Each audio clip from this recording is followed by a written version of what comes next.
Good morning and welcome to day 33 of the Red Letter Challenge here at Ascension Lutheran Church in Citrus Heights. I'm Pastor Scott.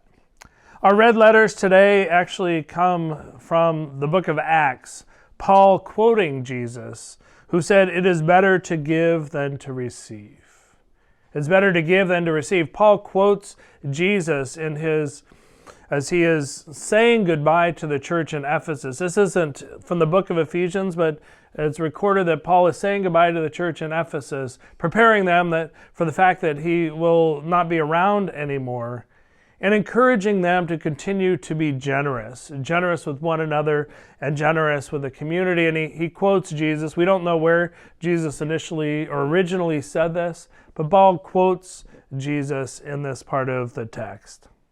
It's better to give than to receive, and I think that's true, although I've got to be honest, I struggle with this a little. It's nice to be able to give, and I mean, this whole 7 days have been about giving to others and giving generously. But I think sometimes we think about giving as being better because it means we're not in the position of need. And that allows us to give out of our position of strength or power, out of our position of privilege, to give to somebody who doesn't have what we have. There is now a previous mission stance, or the way we did missions, was to go in and try to offer our culture to people in other countries.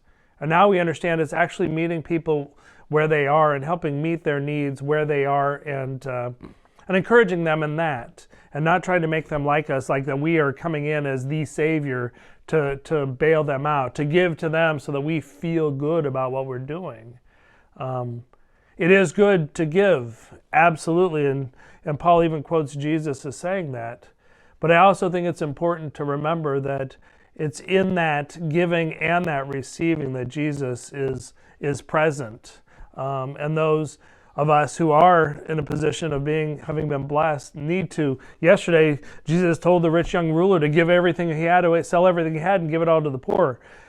Does that seem better than receiving something from somebody else? Pastor Zach talked about giving Christmas gifts, and it can be exciting to find the right gift for somebody. But it made me think of the book, The 5 Love Languages, and remembering giving to others in the ways that they experience love.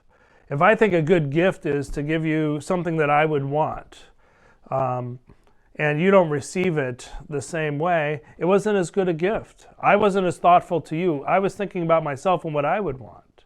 And the reality is, a good gift, being a good gift giver, it really is about being in relationship with the other person, knowing their needs and what will speak to their heart, deepening their understanding of your love for them. So in the 5 love languages, it's all about figuring out what is the way that the person you're in a relationship with experiences love.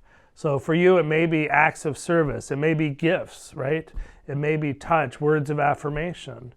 But for them, it may be different. And so it isn't loving them the way you want to be loved, it's loving them the way that they experience love. And I think if we can give that way, with the other person in mind, the other person's needs in mind, I suppose that is actually better than receiving. But I want to caution us not to look down on those who are receiving. Because sometimes what our gift to another person is to receive humbly that which they have offered to us. It's all a part of a relationship, and I would hate to divorce one from the other and to imagine that one is better than the other, because we likely throughout our lives will find ourselves on either side of that equation. This is the end of our giving week. Tomorrow we start our going week, which is our final week of the Red Letter Challenge. Week 1 was being, week 2 was serving, week 3 was forgiving, or vice versa, week 4 giving, and week 5 going. That was all of them. Being, giving, going. So I look forward to seeing you tomorrow and starting our final week together.